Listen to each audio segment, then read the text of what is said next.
ఆయన అందరికీ ఇది గ్రీన్ ఫీల్డ్ హార్వెస్టర్ అన్న. ఇది గేర్ బాక్స్ కంప్లైంట్ వచ్చింది.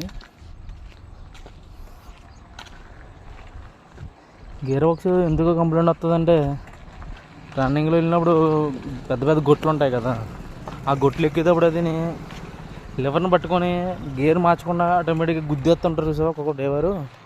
దానివల్ల గేర్ సిస్టమ్ అనేది పోతూ ఉంటుంది. అలా గుద్దకుండా క్లచ్ అనేది ఉంటుంది కదా, క్లచ్ అనేది తొక్కి గేర్ వేసుకుంటే ఫ్రీగా పడుతుంది. దానివల్ల గేర్ బాక్స్ కంప్లైంట్ రాదు.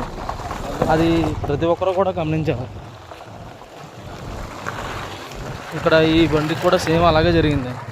గేరు ఏసీలా వేయకుండా డ్రైవర్ ఏం చేశాడంటే గేర్ పడతాలని చెప్పి గుద్దేసావు. గుద్దడం వల్ల ఈ త్రీ వీల్ గేరు ఈ పోనీ అనమాట. First gear, second gear, third gear ఈ పోనీ. దాంతోపాటు ఈ బండి తెలంగాణలో చేయడం జరిగింది. ఒకసారి బండి మొత్తం కూడా బేరింగ్లన్నీ మార్చాము. మీరు ఎప్పుడైనా గేర్ బాక్స్ చేసేటప్పుడు